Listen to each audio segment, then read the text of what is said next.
ತನಿಷಾ ಅವರು ತುಂಬಾ ಬೋಲ್ಡ್ ಆಗಿದ್ದಾರೆ. ತನಿಷಾ ಅವರು ತುಂಬಾ ಏನು ಹೇಳಿದ್ರೆ ಅಕ್ಸೆಪ್ಟ್ ಮಾಡ್ತಾರೆ. Tanisha is like beauty. ಇದೆಲ್ಲ ಎಲ್ಲಿಯಾದರೂ ತನಿಷಾ ಅವರ ವರ್ಕ್ ಆರ್ ಇಂಡಸ್ಟ್ರಿ ಮೇಲೆ ಎಲ್ಲಿಯಾದರೂ ನೆಗೆಟಿವ್ ಆಗಿ ಕಂಡದಿದ್ಯಾ ಅಲ್ಲ ಪಾಸಿಟಿವ್ ಆಗಿ ಕಂಡದಿದ್ಯಾ ಅಂತ ಹೇಳಿ. ನಾವು ಇಂಡಿಯಾದಲ್ಲಿ ಇದೀವಿ ಗುರು. ಇಂಡಿಯಾದಲ್ಲಿ ಇರೋ ಮ್ಯಾಕ್ಸಿಮಮ್ ಸ್ಟ್ರಕ್ಚರ್ ಇರೋದೇ ಹಿಂಗೆ. ಆ್ಯಂಡ್ ಇದು ಇವತ್ತಿಂದ ನೆನ್ನೆಯಿಂದ ಅಲ್ಲ, ವರ್ಷಾನ್ಗಟ್ಲೆಯಿಂದ ಎಷ್ಟೋ ಏನು ಇಯರ್ಸ್ ಇಂದ 100-200 ಇಯರ್ಸ್ ಇಂದ women in India looks like this. So bold ಅಂದಿದ ತಕ್ಷಣ ಕೆಲವ್ರಿಗೆ ಮಾತಲ್ಲಿ ಬೋಲ್ಡ್ ಅಂತ ಅನ್ಸುತ್ತೆ, ಇನ್ ಕೆಲವ್ರಿಗೆ ಬಟ್ಟೆಯಲ್ಲಿ ಬೋಲ್ಡ್ ಅಂತ ಅನ್ಸುತ್ತೆ, ಇನ್ ಕೆಲವ್ರಿಗೆ ಏನ್ ಬೇಕಾದ್ರೂ ಮಾಡ್ತಾರೆ ಅದಕ್ಕೆ ಬೋಲ್ಡ್ ಅಂತ ಅಂತಾರೆ ಅಂತ. ಇದು ಮುಂಚೆಯಿಂದನೂ ಒಂದಷ್ಟು ನೆಗೆಟಿವ್ ಬರ್ತಾ ಇತ್ತು. ಅದೊಂದು ಒಂದೊಂದು ಕ್ಯಾಟಗರಿ ಆಫ್ ಪೀಪಲ್. ಬಿರಿಯಾನಿ ತಿನ್ನೋದ್ರ ಬಗ್ಗೆ ಒಂದಷ್ಟು ಜನ ಕೆಳದಾಗ ಮಾತಾಡ್ತಾರೆ. Like if you can even talk bad about food, ನಂಗೆ ಗೊತ್ತಿಲ್ಲ ನೀವು ಇನ್ನು ಯಾವ್ದ್ರಲ್ಲಿ ಒಳ್ಳೆತನ ಇಟ್ಕೊಂಡಿರ್ತೀರಾ ಅಂತ. ಊಟದ ಬಗ್ಗೆನೂ ಕೂಡ ಅಷ್ಟು ಕೆಟ್ಟದಾಗಿ ಮಾತಾಡೋಂಥ ಜನ ಇರ್ಬೇಕಾದ್ರೆ ನೀವೆಲ್ಲ ಅದೊಂಥರ ಯಾಕೆ ಬದುಕಿದೀರಾ ಅಂತ ಕೇಳಬೇಕು ಅನ್ನೋ ರೀತಿನಲ್ಲಿ ನನಗನ್ಸುತ್ತೆ. ಗುರು ಸೆಲೆಬ್ರಿಟಿ ಅಂದ ಮಾತ್ರಕ್ಕೆ ನಮಗೆ ಹತ್ತು ಜನ ಸ್ಟೈಲಿಸ್ಟ್ ಇಟ್ಕೊಳ್ಳೋಕ್ಕಾಗಿರ್ಬೋದು, ಅಥವಾ ಪ್ರತಿ ಸಲ ಹೊಸ ಬಟ್ಟೆ ಹಾಕೋದಕ್ಕೆ ದುಡ್ಡು ಇಟ್ಕೊಳ್ಳೋದಾಗಿರ್ಬೋದು. You can't spend just like that. ನಮಗೂ ನಮ್ಮದೇ ಆಗಿರೋಂಥ ಲಿಮಿಟೇಷನ್ಸ್ ಇರುತ್ತೆ, ನಮಗೆ ನಮ್ಮದೇ ಆಗಿರೋಂಥ ವರ್ಕ್ ಇರುತ್ತೆ. We have bloody things to do. Ma'am, Big Boss season 10 ನೀವು ಪಾರ್ಟಿಸಿಪೇಟ್ ಮಾಡಿ ಅದೆಷ್ಟು ಪಡ್ಡೆ ಹುಡುಗರ ಹೃದಯವನ್ನು ಕದ್ದಿರೋದಿದೆ. ಅದರ ಜೊತೆಗೆ ಬೆಂಕಿ ಅನ್ನುವಂಥ ಹೆಸರಿದೆ, ರೌಡಿ ಬೇಬಿ ಅಂತಲೂ ಕರೀತಾರೆ ತನಿಷಾ ಅಂತ ಬಂದಾಗ. ಸೊ ಏನು ಹೇಳ್ತೀರಾ ಈ ಎಲ್ಲ ಹೆಸರುಗಳಿಗೆಲ್ಲ?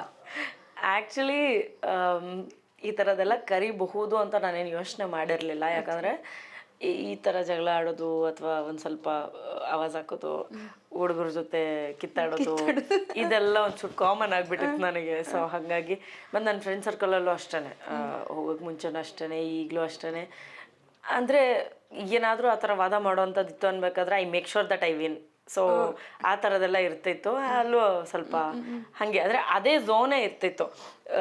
ಸೊ ಹೊಸದಾಗಿ ಆ ಥರದ ಪದಗಳಲ್ಲಿ ನನ್ನನ್ನು ಕರೀತಾರೆ ಅಂತ ನಾನು ಎಕ್ಸ್ಪೆಕ್ಟ್ ಮಾಡಿಲ್ಲ. ಆ್ಯಂಡ್ ಅಫ್ಕೋರ್ಸ್ ಬೆಂಕಿ ಅಂತ ಶುರು ಮಾಡಿದ್ದು ನಮ್ಮ ತುಕಾಲಿಯಿಂದ ನಾನಿವತ್ತು ಬೆಂಕಿಯಾಗಿ ಇಡೀ ಕರ್ನಾಟಕದ ಮನೆ ಮಗಳಾಗಿದ್ದೀನಿ. ಸೊ ಅದೊಂದು ನನಗೆ ತುಕಾಲಿ ಕೊಟ್ಟಂಥ ಗಿಫ್ಟು ಆ ಮನೆಯಲ್ಲಿ. ಅದು ಬಿಟ್ಟರೆ ಅಂದರೆ ಹೆಸರಿಟ್ಟಿದ್ದವನೇ ಆದರೂ ಕರ್ದಿದ್ದು ಜಾಸ್ತಿ ವರ್ತೂರು. ಸೊ ಹಾಗೆ ಅದು ಜಾಸ್ತಿ ಫೇಮಸ್ ಆಯ್ತೇನೋ ಅಂತ ನನಗೊಂದು ಸ್ವಲ್ಪ ಅವಾಗವಾಗ ಅನಿಸ್ತಾ ಇರುತ್ತೆ. ಯಾಕಂದರೆ ಈಗಲೂ ಯಾವುದಾದ್ರೂ ಪ್ರೋಗ್ರಾಮ್ಗಳಿಗೆಲ್ಲ ಹೋದಾಗ ಅವನು ಯಾವುದೇ ಸ್ಟೇಜ್ ಮೇಲೆ ಇದ್ರು ಬೆಂಕಿ ಬೆಂಕಿ ಬೆಂಕಿ ಅಂತ ಅವನ್ನ ಕೇಳ್ತಿರ್ತಾರೆ. ನಾನು ಯಾವುದೇ ಸ್ಟೇಜ್ಗೆ ಹೋದ್ರೂ ಅವನ ಹೆಸರು ಜೈ ಹಳ್ಳಿಕಾರ್ ಅಂತ ಕೇಳೋದು ಹೇಳೋದು ಆ ಥರದ್ದೆಲ್ಲ ಮಾಡ್ತಿರ್ತಾರೆ.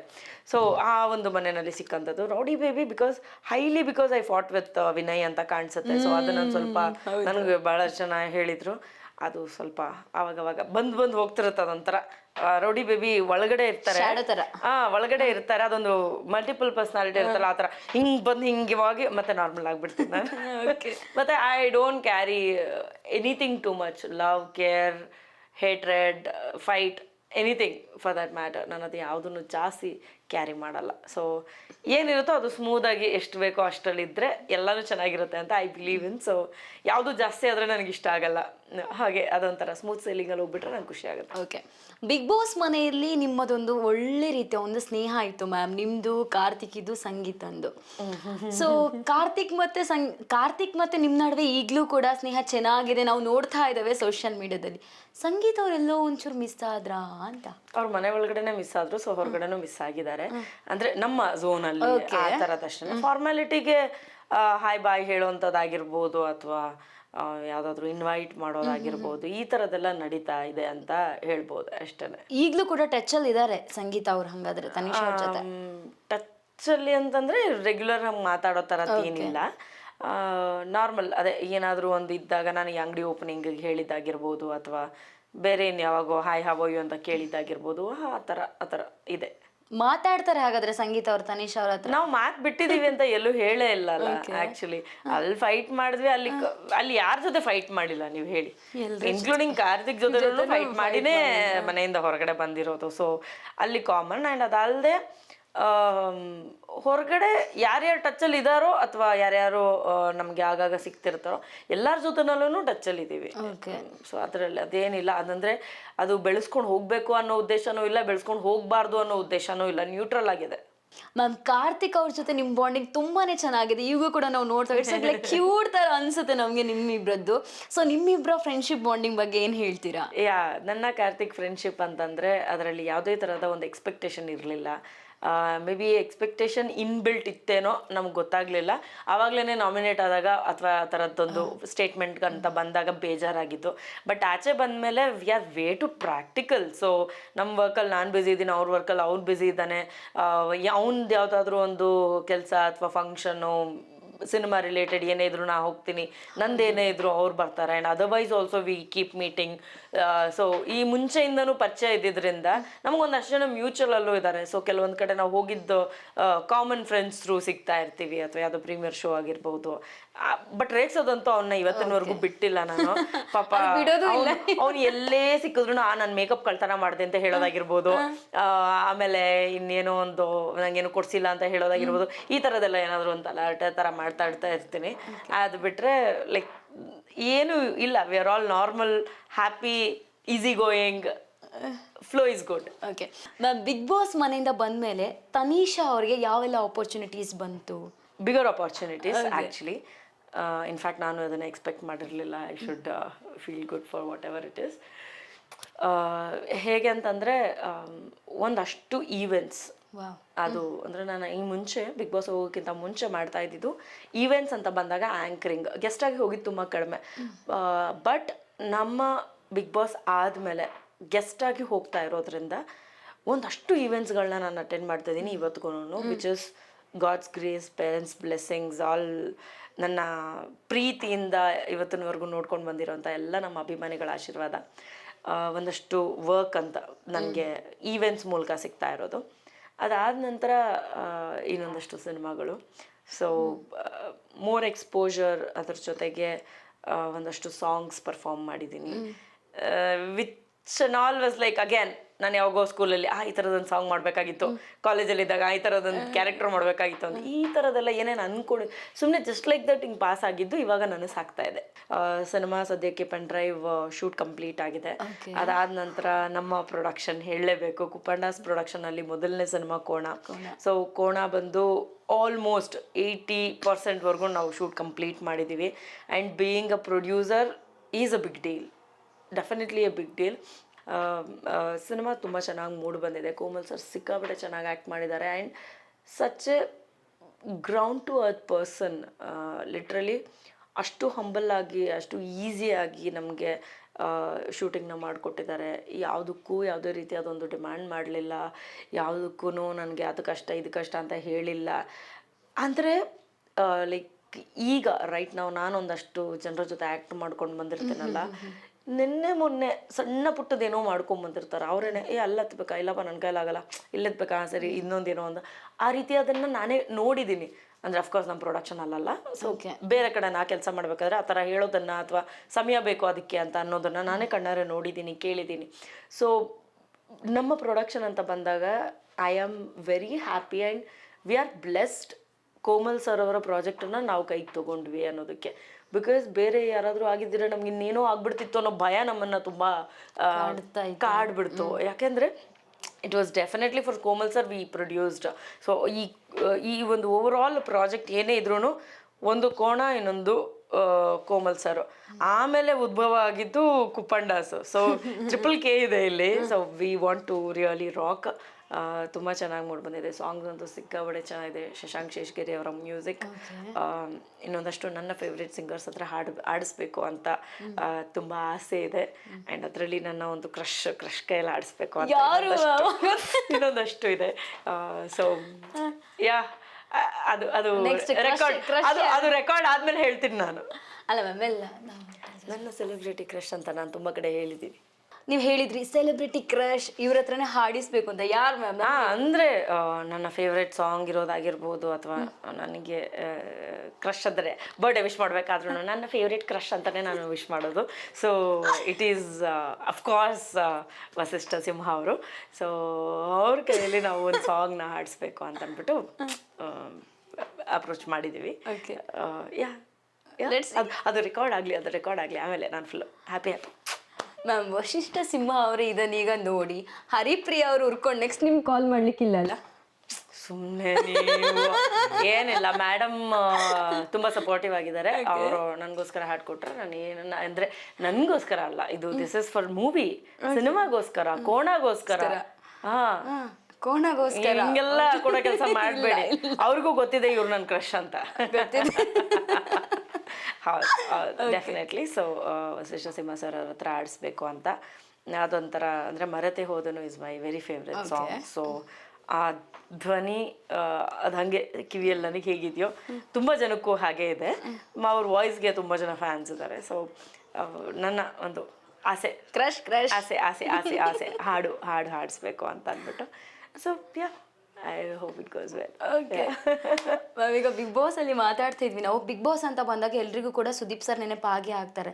ನೆಕ್ಸ್ಟ್ ಸೀಸನ್ ಇಂದ ನಾನು ಮಾಡೋದಿಲ್ಲ ಅನ್ನುವಂಥ ಒಂದು ಸ್ಟೇಟ್ಮೆಂಟ್ ಕೂಡ ಕೊಟ್ಟಿದ್ದಾರೆ. ಅವರೇ ಮಾಡಬೇಕು ಅಷ್ಟೇ, ಇನ್ನೇನಿಲ್ಲ ಅದರಲ್ಲಿ. ಏನಂದರೆ ಸುದೀಪ್ ಸರ್ಗೆ ಕೆಲವೊಂದು ವಿಚಾರಗಳಲ್ಲಿ ಬೇಜಾರಾಗಿ ಆ ರೀತಿ ಹೇಳಿರಬಹುದು, ನಾನೇನಿಲ್ಲ ಅಂತ ಹೇಳಲ್ಲ, ಅವ್ರು ಹೇಳಿರೋದೇ ನಿಜ. ಬಟ್ ಏನಂದರೆ ಸುದೀಪ್ ಸರ್ ನಿಮ್ಮನ್ನು ಬಿಟ್ಟು ಬೇರೆ ಯಾರನ್ನು ನೋಡೋದಕ್ಕೆ ನಾವು ಆಸೆ ಪಡಲ್ಲ. ಆಸೆ ಪಡೋದಿತ್ತು ಅಂತಂದರೆ it should be only one and only Kichcha Sudeep sir. So ನೀವೇ ಬನ್ನಿ, ದಯವಿಟ್ಟು ನೀವೇ ಬಿಗ್ ಬಾಸ್ ಸೀಸನ್ನ ನಡೆಸ್ಕೊಡಿ, ಅದು ಒಂದೇ ನಮ್ಮೆಲ್ಲರ ಆಸೆ. ತನಿಷಾ ಅವರು ತುಂಬ ಬೋಲ್ಡ್ ಆಗಿದ್ದಾರೆ. ತನಿಷಾ ಅವರು ತುಂಬ ಏನು ಹೇಳಿದ್ರು ಅಕ್ಸೆಪ್ಟ್ ಮಾಡ್ತಾರೆ. Tanisha is like beauty. ಇದೆಲ್ಲ ಎಲ್ಲಿಯಾದರೂ ತನಿಷಾ ಅವರ ವರ್ಕ್ ಅವ್ರ ಇಂಡಸ್ಟ್ರಿ ಮೇಲೆ ಎಲ್ಲಿಯಾದರೂ ನೆಗೆಟಿವ್ ಆಗಿ ಕಂಡದಿದೆಯಾ ಅಲ್ಲ ಪಾಸಿಟಿವ್ ಆಗಿ ಕಂಡದಿದೆಯಾ ಅಂತ ಹೇಳಿ? ಅದು ಹೊಸದೇನಲ್ಲ ಆ್ಯಕ್ಚುಲಿ. ಬೋಲ್ಡ್ ಅಂದಿದ ತಕ್ಷಣ ಕೆಲವ್ರಿಗೆ ಮಾತಲ್ಲಿ ಬೋಲ್ಡ್ ಅಂತ ಅನ್ಸುತ್ತೆ, ಇನ್ನು ಕೆಲವ್ರಿಗೆ ಬಟ್ಟೆಯಲ್ಲಿ ಬೋಲ್ಡ್ ಅಂತ ಅನ್ಸುತ್ತೆ, ಇನ್ನು ಕೆಲವ್ರಿಗೆ ಏನು ಬೇಕಾದರೂ ಮಾಡ್ತಾರೆ ಅದಕ್ಕೆ ಬೋಲ್ಡ್ ಅಂತ ಅಂತಾರೆ ಅಂತ. ಇದು ಮುಂಚೆಯಿಂದನೂ ಒಂದಷ್ಟು ನೆಗೆಟಿವ್ ಬರ್ತಾ ಇತ್ತು. ಅದೊಂದು ಒಂದೊಂದು ಕ್ಯಾಟಗರಿ ಆಫ್ ಪೀಪಲ್ ಅದು ಬರ್ತಾ ಇತ್ತು. ಮೊದಲು ಸ್ವಲ್ಪ ಜಾಸ್ತಿ ಇತ್ತು, ಬಿಗ್ ಬಾಸ್ ಆದ ನಂತರ ಒಂದು ಸ್ವಲ್ಪ ಕಡಿಮೆ ಆಗಿತ್ತು. ಮತ್ತು ಇವಾಗ ಅಂದರೆ ಬೋಲ್ಡ್ ಜೊತೆಗೆ ಈಗ ಒಂದು ಸ್ವಲ್ಪ ನಾನು ದಪ್ಪ ಇದ್ದೀನಿ ಅಂತ ಒಂದಷ್ಟು ಮಾತಾಡ್ತಾರೆ. If body shaming is the only thing, then ನಾವು ಇಂಡಿಯಾದಲ್ಲಿದ್ದೀವಿ ಗುರು. ಇಂಡಿಯಾದಲ್ಲಿ ಇರೋರು ಮ್ಯಾಕ್ಸಿಮಮ್ ಸ್ಟ್ರಕ್ಚರ್ ಇರೋದೇ ಹಿಂಗೆ. ಆ್ಯಂಡ್ ಇದು ಇವತ್ತಿಂದ ನೆನ್ನೆಯಿಂದ ಅಲ್ಲ, ವರ್ಷಾನ್ಗಟ್ಲೆಯಿಂದ ಎಷ್ಟೋ ಏನು ಇಯರ್ಸಿಂದ 100-200 ಇಯರ್ಸಿಂದ women in India looks like this. So ಇದು ನಿಮ್ಗೆ ಅಕ್ಸೆಪ್ಟ್ ಮಾಡ್ಕೊಳಕ್ಕಾಗಲಿಲ್ಲ ಅಂತಂದರೆ ನಾನು ಏನೂ ಮಾಡೋಕ್ಕಾಗಲ್ಲ. ಆ್ಯಂಡ್ ಅದ್ರ ಬಗ್ಗೆ ಕಾಮೆಂಟು ಕೆಡ್ದಾಗೋ, ಇನ್ನೊಂದು ಬಿರಿಯಾನಿ ತಿನ್ನೋದ್ರ ಬಗ್ಗೆ ಒಂದಷ್ಟು ಜನ ಕೆಡ್ದಾಗ ಮಾತಾಡ್ತಾರೆ. Like if you can even talk bad about food, ನಂಗೆ ಗೊತ್ತಿಲ್ಲ ನೀವು ಇನ್ನು ಯಾವುದ್ರಲ್ಲಿ ಒಳ್ಳೆತನ ಇಟ್ಕೊಂಡಿರ್ತೀರಾ ಅಂತ. ಊಟದ ಬಗ್ಗೆನೂ ಕೂಡ ಅಷ್ಟು ಕೆಟ್ಟದಾಗಿ ಮಾತಾಡೋಂಥ ಜನ ಇರಬೇಕಾದ್ರೆ ನೀವೆಲ್ಲ ಅದೊಂಥರ ಯಾಕೆ ಬದುಕಿದ್ದೀರಾ ಅಂತ ಕೇಳಬೇಕು ಅನ್ನೋ ರೀತಿನಲ್ಲಿ ನನಗನ್ಸುತ್ತೆ. ಯಾಕೆಂದರೆ food is the utmost thing that I will respect ever. ಅಂದರೆ ಅಮ್ಮ ಅಪ್ಪ ಈ ಥರದ್ದು ಬಿಟ್ಟು ಇನ್ನು ಯಾವುದಕ್ಕಾದ್ರೂ ಒಂದಕ್ಕೆ ನಾನು ರೆಸ್ಪೆಕ್ಟ್ ತುಂಬ ಜಾಸ್ತಿ ಕೊಡ್ತೀನಿ ಅಂದರೆ ಅನ್ನ. ಸೊ ಅನ್ನ ತಿನ್ನೋದಕ್ಕೂ ಯಾರಾದರೂ ಒಬ್ಬರು, ಊಟ ಮಾಡೋದಕ್ಕೂ ಯಾರಾದರೂ ಒಬ್ಬರು ಕೆಟ್ಟದಾಗಿ ಕಮೆಂಟ್ ಹಾಕ್ಬೋದು ಅಂತಂದರೆ ನೀವು ಇನ್ನೇನು ಮಾಡ್ತಿದ್ದೀರಾ ಜೀವನದಲ್ಲಿ? ನೀವು ಯಾಕೆ ಲೈಫಲ್ಲಿ ಕಂಡೋರ ಲೈಫ್ನ ನೋಡಿಕೊಂಡು ಉದ್ಧಾರ ಆಗಬೇಕು ಅಂತ ಯೋಚನೆ ಮಾಡ್ತಿದ್ದೀರಾ? I don't understand. Apart from that cute, ಕೆಲವರು ದಪ್ಪ ಇರೋದಕ್ಕೂ they are happy that chubby ಆಗಿದ್ದೀರಾ, we like you, all that stuff. I accept that. If you are not liking me, I don't even care, because ಮೊನ್ನೆ ಯಾರೋ ಒಂದೊಬ್ರು please get yourself a stylist ಅಂತ ನಂಗೊಂದು message ಹಾಕಿದ್ರು. I replied, ಆಯಿತಾ. Say it's like ನೀವು ದಪ್ಪ ಇದ್ದೀರಾ, ನೀವು ಯಾಕೆ ಬಾಡಿಕಾನ್ ಡ್ರೆಸ್ ಹಾಕ್ತೀರಾ ಅಂತ. ಸೊ ಲೈಕ್ ಅಫ್ಕೋರ್ಸ್ ಲೈಕ್ ನಾನು ನನಗೋಸ್ಕರ ಡ್ರೆಸ್ ಅಪ್ ಮಾಡ್ತೀನಿ ಗುರು, ನಿನಗಲ್ಲ ಅಂತ ನಾನು ಅಟ್ ದ ಎಂಡ್ ಅದನ್ನು ಹೇಳಬೇಕಾಯ್ತು. ಒಂದಷ್ಟು ಕಾನ್ವರ್ಸೇಷನ್ ಆಯಿತು. ಬಟ್ ನಾನು ಹೇಳಿದೆ ಗುರು, ಸೆಲೆಬ್ರಿಟಿ ಅಂದ ಮಾತ್ರಕ್ಕೆ ನಮಗೆ 10 ಜನ ಸ್ಟೈಲಿಸ್ಟ್ನ ಇಟ್ಕೊಳ್ಳೋಕ್ಕಾಗಿರ್ಬೋದು, ಅಥವಾ ಪ್ರತಿ ಸಲ ಹೊಸ ಬಟ್ಟೆ ಹಾಕೋದಕ್ಕೆ ದುಡ್ಡು ಇಟ್ಕೊಳ್ಳೋದಾಗಿರ್ಬೋದು. You can't spend just like that. ನಮಗೂ ನಮ್ಮದೇ ಆಗಿರುವಂಥ ಲಿಮಿಟೇಷನ್ಸ್ ಇರುತ್ತೆ, ನಮಗೆ ನಮ್ಮದೇ ಆಗಿರುವಂಥ ವರ್ಕ್ ಇರುತ್ತೆ. We have bloody things to do. So ಬರೀ ಅದು ಒಂದನ್ನೇ ಕಾನ್ಸಂಟ್ರೇಟ್ ಮಾಡಿಕೊಂಡು ಇನ್ನೇನೇನೋ ಮಾಡ್ತಾ ಇರೋದಕ್ಕೆ ಆಗಲ್ಲ. ನಮಗೆ ನಮ್ಮ ಸಮಯಕ್ಕೆ ನಾವೆಷ್ಟು ಅಫೋರ್ಡ್ ಮಾಡಿ ನಾವು ಏನನ್ನು ತಗೊಳ್ಬೋದು ಅಥವಾ ನಾವು ಯಾವ ಬಟ್ಟೆ ಹಾಕೋಬೋದು ಅಂತ ನಮ್ಗೆ ಆ ಸಂದರ್ಭಕ್ಕಿರುತ್ತೆ. ಆ್ಯಂಡ್ ಯು ನೆವರ್ ನೋ, ನಾನು ಆ ರೀತಿ ಡ್ರೆಸ್ ಮಾಡ್ಕೊಂಡು ಹೋಗ್ತಿದ್ದೀನಿ ಅನ್ಬೇಕಾದ್ರೆ ಎಷ್ಟೋ ಸತಿ ಬ್ಯಾಗಲ್ಲಿ ಬಟ್ಟೆಗಳಿಟ್ಟಿರ್ತೀನಿ ಈಸಿಯಾಗಿ ಹಾಕೊಂಡು ಹೋಗೋಂಥದ್ದು ಯಾವುದಾದ್ರೂ ಇರಲಿ ಅಂತ. ಯೂಶ್ವಲಿ ಡಿಸೈನರ್ ವೇರ್ ಯಾವುದೋ ಒಂದು ಹಾಕೊಂಡು ಬಂದಿರ್ತೀವಿ, ಯಾವುದೋ ಒಂದು ಈವೆಂಟಿಂದ, ಯಾವುದೋ ಪ್ರೀಮಿಯರ್ ಶೋಗೆ ಹೋಗ್ಬೇಕಾಗಿರುತ್ತೆ. You can go with the designer wear to the premiere show. So ಇಲ್ಲಿ ಯಾವುದೋ ಒಂದು ಬಟ್ಟೆ ಇರುತ್ತೆ, ಇಲ್ಲಿ ಯಾವುದೋ ಪಕ್ಕದ ಅಂಗಡಿಯಿಂದ ತರಿಸ್ಬಿಟ್ಟು ಹಾಕೊಂಡು ಹೋಗಿರ್ತೀನಿ ನಾನು. ಐ ನೋ ಮೈ ವರ್ಕ್, ಯಾಕಂದರೆ ಅದನ್ನು ಮಿಸ್ ಮಾಡಬಾರ್ದು ಅನ್ನೋ ಕಾರಣಕ್ಕೆ ಆ ಸ್ಪಾಟಿಗೆ ಆ ಟೈಮಿಗೆ ರೀಚ್ ಆಗಬೇಕು. ಮತ್ತು ಮನೆಗೆ ಹೋಗಿ ರೆಡಿಯಾಗಿ ವಾಪಸ್ ಬಂದು ಮತ್ತೆ ಪ್ರೀಮಿಯರ್ ಶೋಗೆ ಹೋಗೋಷ್ಟು ಪೇಷನ್ಸ್ ನಮಗೂ ಇರಲ್ಲ, ಸಮಯ ಕೂಡ ಇರಲ್ಲ. ಸೊ ಅಂಥದ್ದು ಯಾವುದೋ ಸಂದರ್ಭದಲ್ಲಿ ಎಷ್ಟೊಂದು ಸತಿ ದಾರಿಯಲ್ಲಿ ಹೋಗ್ತಾ ಯಾವುದೋ ಒಂದು ಪುಟ್ಟ ಅಂಗಡಿನಲ್ಲಿ ಬಟ್ಟೆ ತೊಗೊಂಡು ಹಾಕೊಂಡು ಹೋಗಿರೋವಂಥದ್ದು ಇರುತ್ತೆ.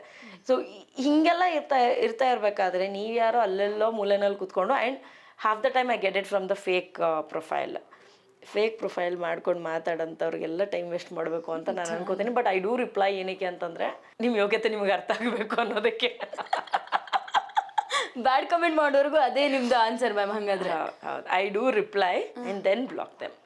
ಅವ್ರಿಗೆ ಒಂದು ಕೊಟ್ಟಂಗೆ ರಿಪ್ಲೈ ಮಾಡಿಬಿಟ್ಟು ಆಮೇಲೆ ಬ್ಲಾಕ್ ಮಾಡೋದು, ನಾನು ಡೈರೆಕ್ಟ್ ಬ್ಲಾಕ್ ಮಾಡಲ್ಲ. ಓಕೆ ಮ್ಯಾಮ್, ಫಿಲ್ಮ್ ಇಂಡಸ್ಟ್ರಿಯಲ್ಲಿ 14 ವರ್ಷ ಆಯಿತು ಅಂತ ಹೇಳಿದ್ರಿ ಬಂದು. ಈ 14 ವರ್ಷದಲ್ಲಿ ನಾನು ಹೀಗಿರಬಾರ್ದಿತ್ತು, ನನಗೆ ಹೀಗೆ ಆಯಿತು ಅಂತ ಅನಿಸಿರೋದು ಬ್ಯಾಡ್ ಮೂಮೆಂಟ್ ಏನಾದರೂ ಇದೆಯಾ ತನಿಷಾ ಅವರಿಗೆ?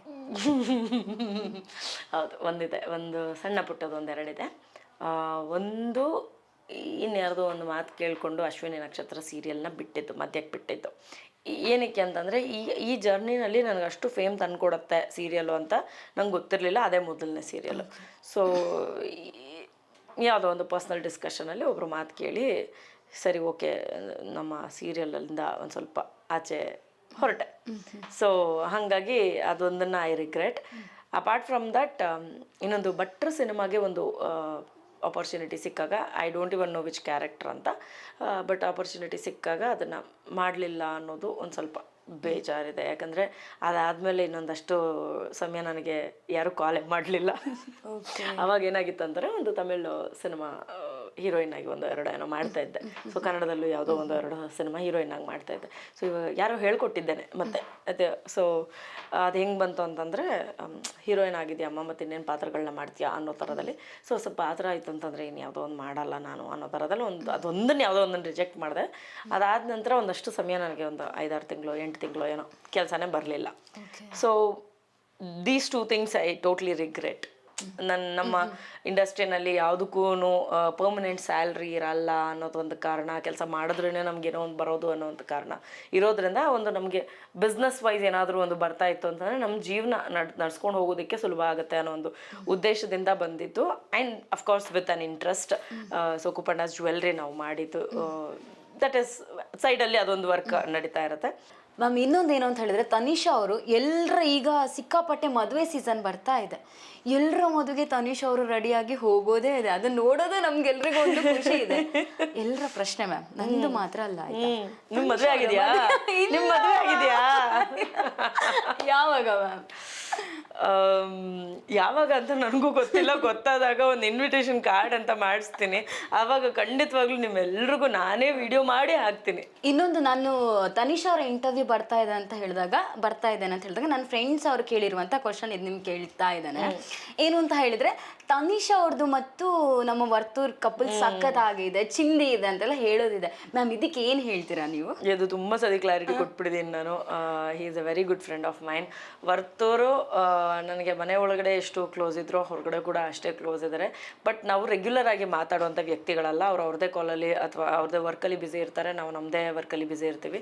ಆ್ಯಂಡ್ ಈ ಮನುಷ್ಯ ಫೋನ್ ಇಟ್ಕೊಂಡಿಲ್ಲ, ಇನ್ಯಾರೋ ಶಿಷ್ಯಂದ್ರೆ ಇಟ್ಕೊಂಡಿರ್ತಾರೆ. ಅವ್ರಿಗೆ ಹೇಳಿ ಅದು ವರ್ತೂರ್ ಹತ್ರ ಕನ್ವೆ ಆಗಿ ಆಗೋಷ್ಟೊತ್ತಿಗೆ ಯಾವ ಇವೆಂಟು ಎಲ್ಲಿದೆ ಎಷ್ಟೊತ್ತಿಗೆ ಬರ್ತೀಯಾ ಬಿಟ್ಟರೆ ಹೆಚ್ಚು ಮಾತಾಡೋದು ಇಲ್ಲ. ಅದು ಬಿಟ್ಟರೆ ನಮಗೆ ಯಾವಾಗಲಾದರೂ ಸಿಕ್ಕಾಗ ನಾವು ತುಂಬ ಚೆನ್ನಾಗಿ ಮಾತಾಡ್ತೀವಿ, ಜಾಸ್ತಿ ಹೊತ್ತು ಮಾತಾಡ್ತೀವಿ. ಅಲ್ಲಿ ಏನೇನು ನಡೀತು, ಇದು ಹಿಂಗೆ ನಡೀತಲ್ಲ, ಇದು ಹಿಂಗಾಗಿದೆಯಲ್ಲ ಅಂತ ಒಂದು ಸ್ವಲ್ಪ ಅಂದರೆ ನಮ್ಗೆ ಗೊತ್ತಿಲ್ಲದಂಥ ಒಂದಷ್ಟು ವಿಷಯಗಳನ್ನ ಮಾತಾಡ್ತೀವಿ. ಅದು ಬಿಟ್ಟರೆ ಅವ್ರ ಲೈಫಲ್ಲಿ ಅವ್ರು ಚೆನ್ನಾಗಿದ್ದಾರೆ, ಚೆನ್ನಾಗಿರಕ್ಕೆ ಬಿಡಿ ಪಾಪ, ಯಾಕೆ. ಇನ್ನೊಂದು ಕ್ವಶನ್ ಏನಂತ ಹೇಳಿದ್ರೆ, ಅವರೇ ಕೇಳಿರೋದು, ಇದು ನನ್ನ ಕ್ವಶನ್ ಅಲ್ಲ. ತನಿಷಾ ಅವ್ರಿಗೆ ಏನಾದರೂ ದೇವರು ತಥಾಸ್ತು ಅಂತ ಹೇಳಿ ವರ್ತೂರೇ ನಿಮ್ಮದು ಲೈಫ್ ಪಾರ್ಟ್ನರ್ ಅಂತ ಹೇಳಿ ತಥಾಸ್ತು ಅಂತ ಹೇಳಿ ಕಳಿಸಿದ್ರೆ ವರ್ತೂರ್ ಅವರೇ ಸಿಗ್ತಾರೆ, ತನಿಷಾ ಅವ್ರು ಇದನ್ನು ಅಕ್ಸೆಪ್ಟ್ ಮಾಡ್ಕೊಳ್ತಾರಾ? ಇದ್ಯಾಕೋ ಬಂತಲ್ಲ. ಇಲ್ಲ, ಯಾಕೆ ಅಂದರೆ ನಾವು ಇವಾಗ ಹೇಗೆ ಫ್ರೆಂಡ್ಸೋ ಮುಂದೆನೂ ಹಾಗೆ ಫ್ರೆಂಡ್ಸ್ ಆಗಿ ಇರಬೇಕು ಅಂತ ತುಂಬ ಮನಸ್ಸಿಂದ ಆಸೆ ಪಟ್ಟಿರೋ ಅಂಥವ್ರು ನಾವು. ನಮ್ಮ ಮಧ್ಯೆ ಇದುವರೆಗೂ ಯಾವುದೇ ರೀತಿಯಾದ ಪ್ರೀತಿ ಪ್ರೇಮ ಯಾವುದು ಬಂದಿಲ್ಲ. ಸೊ ವರ ಕೊಟ್ಟರು ಸರಿ, ವರ ಕೊಡಲಿಲ್ಲ ಅಂದರೂ ಸರಿ, ಅವ್ರು ನನ್ನ ಫ್ರೆಂಡೇನೆ. ನಾನು ಯಾವುದೇ ಕಾರಣಕ್ಕೂ ಅವ್ರನ್ನ ಲೈಫ್ ಪಾರ್ಟ್ನರ್ ಅಂತ ಅಂದ್ಕೊಳ್ಳೋದಕ್ಕೆ ಸಾಧ್ಯ ಇಲ್ಲ, ಅವರು ನನ್ನನ್ನು ಲೈಫ್ ಪಾರ್ಟ್ನರ್ ಅಂತ ಅಂದ್ಕೊಳ್ಳೋದಕ್ಕೆ ಸಾಧ್ಯ ಇಲ್ಲ. ದಯವಿಟ್ಟು ಈ ಪ್ರಶ್ನೆಗಳಿಂದ ನೀವು ದೂರ ಇರಿ. Thank you. ಕೊನೆಯದಾಗಿ ನಿಮ್ಮ ಅಭಿಮಾನಿಗಳಿಗೆ ತನಿಷಾ ಅವರು ಏನು ಹೇಳ್ತಾರೆ? ಯಾವಾಗ್ಲೂ ನನ್ನನ್ನು ಸಪೋರ್ಟ್ ಮಾಡ್ಕೊಂಡು ಬಂದಿದ್ದೀರಾ. ನೀವೆಲ್ಲರೂ ಇಷ್ಟೊಂದು ಸಪೋರ್ಟ್ ಮಾಡ್ತೀರಾ ಅಂತ ನಾನು ಯಾವತ್ತೂ ಎಕ್ಸ್ಪೆಕ್ಟ್ ಮಾಡಿರಲಿಲ್ಲ. ನಿಮ್ಮ ಸಪೋರ್ಟ್ಗೆ ನಾನು ಯಾವಾಗಲೂ ಚಿರಋಣಿ. ಯಾವತ್ತಿಗೂ ಹೀಗೆ ಸಪೋರ್ಟ್ ಮಾಡ್ತಾಯಿರಿ. ಮುಂದೆ ನಮ್ಮ ಸಿನಿಮಾ ಬರ್ತಾ ಇದೆ. ಸಿನಿಮಾ ಜೊತೆಗೆ ಇನ್ನೊಂದಷ್ಟು ಹೊಸ ಹೊಸ ಪ್ರಾಜೆಕ್ಟ್ಗಳನ್ನ ಮಾಡುವಂಥ ಆಸೆ ಎಲ್ಲವನ್ನೂ ಇಟ್ಕೊಂಡಿದ್ದೀನಿ. ಸೊ ನಾನು ಮಾಡುವಂಥ ಪ್ರತಿ ಹೆಜ್ಜೆನಲ್ಲೂ, ಪ್ರತಿ ಪ್ರಾಜೆಕ್ಟಲ್ಲೂ, ನಾನು ಇಡುವಂಥ ಪ್ರತಿ ಹೆಜ್ಜೆನಲ್ಲೂ ನಿಮ್ಮ ಆಶೀರ್ವಾದ ಇರಲಿ. Thank you so much. Yes, thank you ma'am. ಇಷ್ಟು ಹೊತ್ತು ನಮ್ಮ ಪಬ್ಲಿಕ್ ನೆಕ್ಸ್ಟ್ ಜೊತೆ ಬ್ಯುಸಿ ಶೆಡ್ಯೂಲ್ ಇದ್ರೂ ಕೂಡ ಸಖತ್ತಾಗಿ ಮಾತಾಡಿದ್ದೀರಾ. ಥ್ಯಾಂಕ್ ಯು ಸೋ ಮಚ್ ಅಂತ ಹೇಳ್ತಾ ಅಪ್ಕಮಿಂಗ್ ಬರುವಂಥ ಎಲ್ಲ ಪ್ರಾಜೆಕ್ಟು ಕೂಡ all the very best. Thank you.